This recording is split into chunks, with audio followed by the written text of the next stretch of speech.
Election season is in full swing right now in New Jersey, and the candidates, well, they're out trying to convince you to give them your vote. Knowing their platform, of course, that's very important. But equally as important is knowing the person behind the candidate. Hi, I'm Racquel Williams, and Beasley Media New Jersey is proud to present to you Coffee with the Candidates. We put politics aside, for the most part, peel back the layers, and get to know the person behind the candidate. Oh, and of course, it all happens over a cup of coffee. So pour yourself one and enjoy. Hello, and welcome to Coffee with the Candidates. I'm Racquel Williams. New Jersey Assembly Speaker Craig Coughlin and Assemblywoman Yvonne Lopez are running to keep their current seats in the 19th District. They are challenged by Republicans Bruce Branco and Anthony Gallo.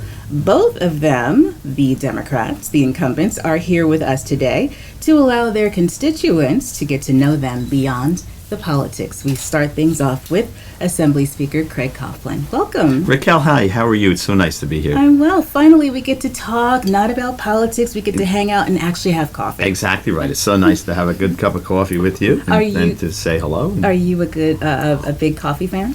I'm a pretty big coffee fan. I mean, I have it every day, like so many Americans, to get the day started. I have a coffee press at home that we've had forever. Do you? Yeah. Oh, nice, fancy. Well, fancy. It's been there for 100 years, and it was a gift. So, nice. But it's very, very good. So I love coffee in the morning. Well, I know that you are a fan of ice cream because I am a big fan of ice cream. I saw a picture of you and your wife in front of one of your favorite ice cream places. Well, there's a couple. We go every year to, as you know, because I've been doing this for a while. We go to Long Beach Island, Beach Haven. We go to a place called, I guess I can plug them, right? Skipper Dippers or Cole Brothers. So right over there by where we stay, and yeah, it's a tradition. We try to get there as many times as we can. Then you have to walk a lot to walk off the ice cream, but it's worth it. I mean, of course. Now, how long have you been married? I have been married 35 years. 35 years. It'll be 36 in February. I've known my wife, though, for far longer. My wife and my sister danced together when they were little girls at the Vern Fowler School of Dance in Metuchen. Wow. Our mothers became and remained friends throughout life. Both of them have now sadly passed. But I've known Tish since I think I was 7. Wow. And our families have spent New Year's Day together for 50 odd years. Now, have you always dated Tish? Or were you No. people? I mean, we didn't start dating when we were 7, and it wasn't an arranged marriage. Of course. Our moms, as I said, they remained friends. So the kid, my sister Cindy and Tish would dance together, and Tish has a sister Leslie. I would hang around. She danced for a little bit and then stopped. So she and I would kind of hang out with the other kids. Were dancing with our mothers, and my dad died when I was 4, so my dad wasn't there, but Tish's dad was there, and we'd hang around with him, and we'd go out and we'd walk around Metuchen and do those kind of things, and our families just became friends. We were at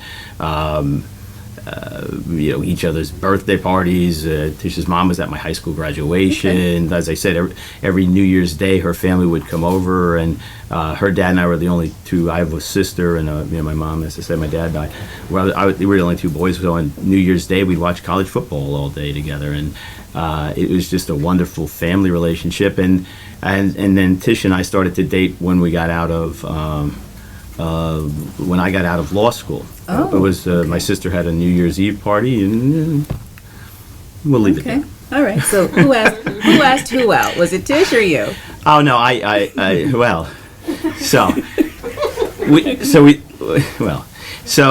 was me. It was me. It took a little longer than she was, because we had kind of made a commitment to go out together, and then I never called, and then we went to the movies. And we went to a place called the Noah's Ark, which is a little bar restaurant in Woodbridge now. Now it's Trattoria Venezia.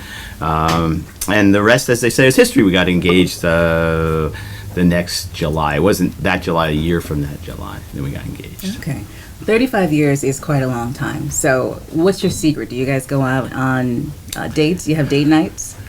Well, we used to. I mean, but my kids are big now. My kids are 31 and 29. They're both married and have their own homes. Got it. So every night, and my youngest son is 25 and in law school, and he's home, but he's out and about a lot. Right. So, yeah, we used to do that. I mean, we'd leave the kids with our parents for a weekend and go away. And I think we just. Look, we're very, very lucky, or I'm very lucky. Let her decide whether she is or not. She stuck around for 35 years, but I think it's just a wonderful relationship. We genuinely love and care about each other and get along, and we haven't stopped talking in 35 years. That's beautiful. Conversation started and hasn't ended. So. That's great. Now I understand you are no stranger to the kitchen. You know your way around the kitchen. Well, what is your signature dish that you like to cook? I make a really pretty good mushroom ravioli. Mushroom ravioli? Yeah. Never had that. Well, if you're welcome to come over, we'll have to have you over for dinner.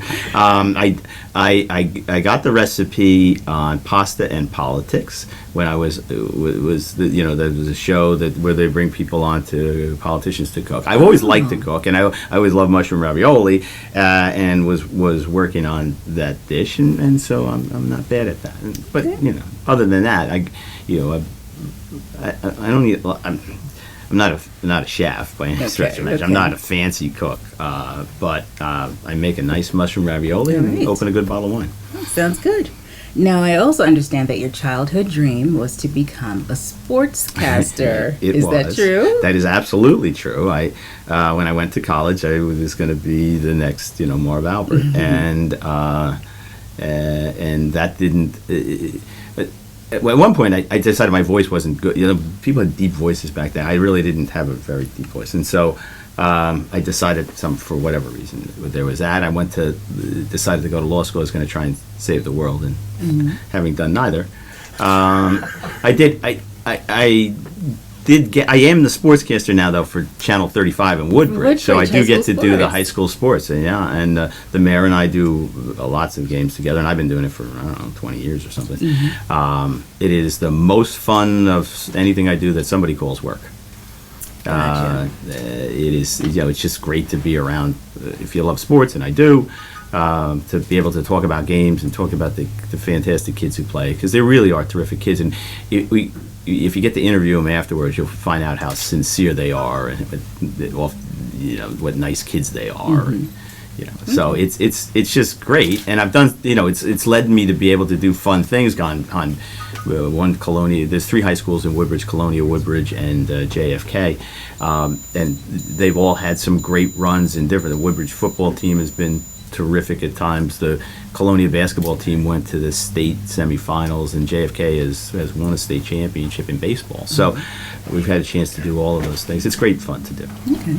So what do you like to do for fun outside of legislation? That's it. That's it at the high school? That's plenty, though, right? Yeah, that's great. I mean, that's my hobby. Other than that, I'm very lucky. I spend a lot of time with my family, my sons and my wife. That's really what we do, and we're big sports fans. I went to St. John's. I'm a huge St. John's fan, so I go to St. John's games.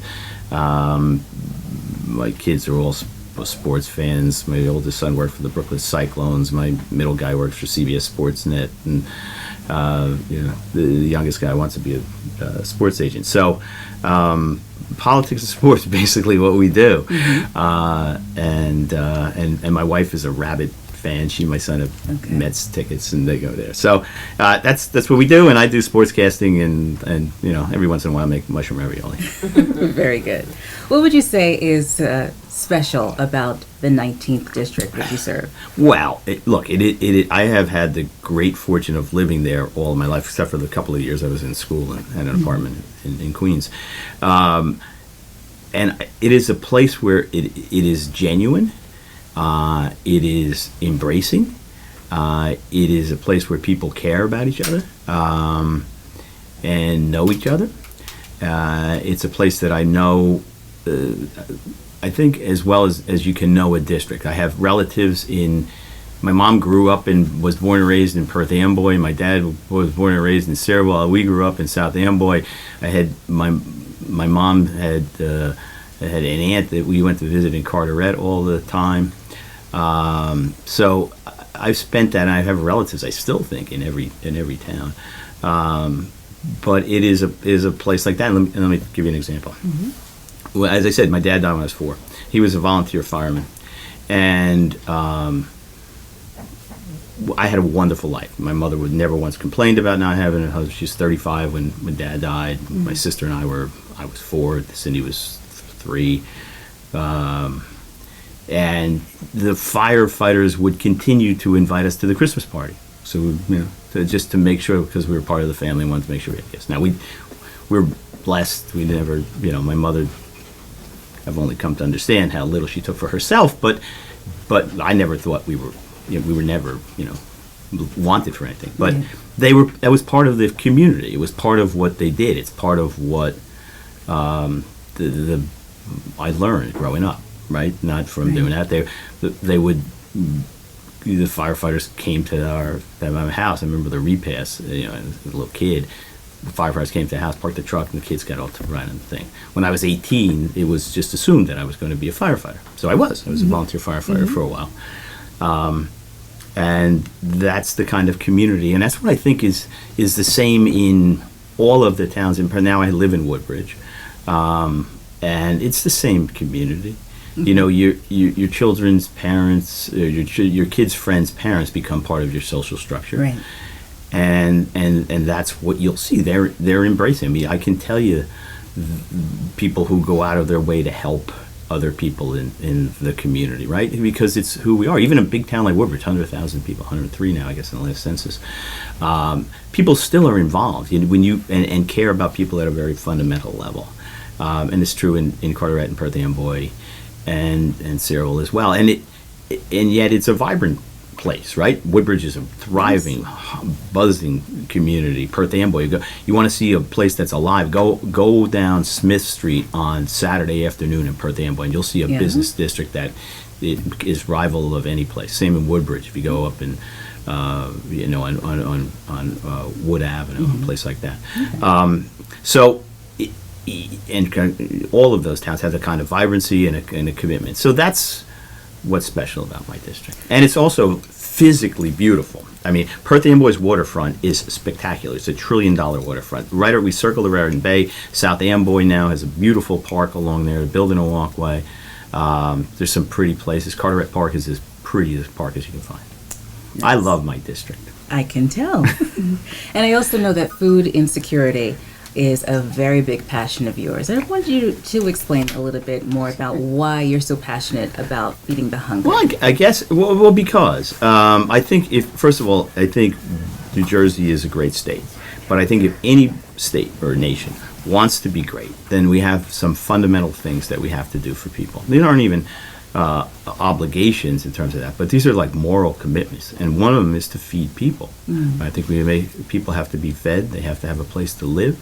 We have to provide them some level of medical care and an opportunity to succeed, and that's why I'm such a staunch public education advocate as well. But food is the most primary. I mean, think of this, Racquel. Think of how limiting it is. If you every day your first job is to try to figure out how to feed your family that day. Yeah. How do you don't get to reach your full potential. You don't forget reaching for aspirational goals. Every day you have to do that. And on top of that, we know it's healthier for everybody. We know children perform better in school. Right. We know all of the good things that come out of eating it. And I'm lucky. The Coughlins never worry about whether we're going to eat. We only worry about what, many times where, and that's a blessing. Yes. And so when you see folks, and at the moment, I was looking for something to do, and I stole the idea from my running mate Joe Vitale, who raises money for Habitat for Humanity outside of his great and successful legislative career. I came out, we were opening, there was a new St. Vincent de Paul place open in Perth Amboy, and a food pantry. And I came out, it was shiny new and looked great inside. And I came out, and I was looking for something to do, something to kind of steal the idea that Joe had. And it was a line of people. And hunger doesn't know sex, it doesn't know race, it doesn't know religion. It's your neighbors, it's your friends, and many times it's people who don't say anything about it, Exactly. because it's one of the things that people keep quiet about, Yeah. right? And then so we did it, and I worked with. I have an incredible staff. I always have. They put together what we do now is it's called Bowl for Hunger. We've done it now for the 12th one was last Monday, was another fun event to raise money for that. And then when I got to be the speaker, I had the opportunity to really bring it to the forefront. And so that's what has led me to do that. Some I think probably goes back to the stuff in South Amboy. It goes back into the communities in the 19th district where people genuinely care about something. Somebody made sure that I had a Christmas present, even if, so why don't I go off and make sure that we can do this? And we have. I think we've been very successful at bringing food insecurity awareness. And there's loads of people. I mean, it is an easy thing to get people to be engaged in because it strikes at such a fundamental chord in each of us, right? We all recognize that, we can't let somebody go hungry. We can't let a little kid go hungry. And the numbers are staggering. 1.1 million New Jerseyans, we suspect, are food insecurity. And one of the things that I've learned through it, and don't get me started because we talked about it for an hour, is how many college students now, because my kids went off to school, I like to say, that we worried about the freshman 15, right, and 15 pounds because they ate too much. That's not the case for many. As the demographics change in colleges, so many are returning veterans, single mothers, kids who are struggling to pay for so there's food insecurity at every level. And so I think we have good government demands that we do it. And so I'm happy that we've taken that on. Everyone has someone who has influenced them in some way, their career, in their lives, be it a teacher, a doctor, someone in the community. Who is your hero? Who is your influence? Oh, not even close. My mother. Oh. My mother. Sorry. My mom, as I said, raised my sister and from the time I was 4. My mom and dad were married for 13 years, give or take. They said they couldn't have any kids. They had me. A year and a half later, they had my sister, and my dad gets hurt at work and then gets sick. And so he dies. My mother made sure I had an amazing, wonderful life. We didn't have a lot of money, and I only know now as an adult how little we really had, but she never complained. She never once said, woe is me. She, made sure that we were who we were. She taught me how to throw a ball. She told me how to bat. She gave me my political views. She was a Democrat and worked, back in the day. Now, we're talking about in the 60s. The people would drive a car. They would actually pick people up and drive them to the polls. And Mom was one of those folks. It was 1968. Was Nixon-Humphrey election. It seemed like it went on late into the night as a 10-year-old kid. And I asked her who we wanted to win, and she said we want the Democrat. I said why? She said because they care about people like us. So I'm a Democrat. And because of things like Social Security and student loan programs, Mom was able to stay home with Cindy and me until she could go back to work a little more part-time as we got older, and then ultimately full-time. I was able to get a phone in college, and we're talking about 1970, whatever, 89 or something, because I had a source of income, which was my father's Social Security. So I got a phone in the city. So that's it. And anything I ever will be is because of her. Beautiful. What should voters know about Craig Coughlin? That he, didn't want to be in the legislature, wanted to be a sportscaster, likes to cook, loves his mother. So I think you should know that I think that he's a guy who says we can get stuff done and we can do it together and we ought to work to do that. And I think I have demonstrated that to some degree. I think I'm really proud of the work that we have done, in terms of things like increasing the minimum wage for everybody, in terms of equal pay for women, in terms of, any number of those things that we have done. We've had great success over the past 4 years, and I'd like to think that I had some role in helping to make that happen.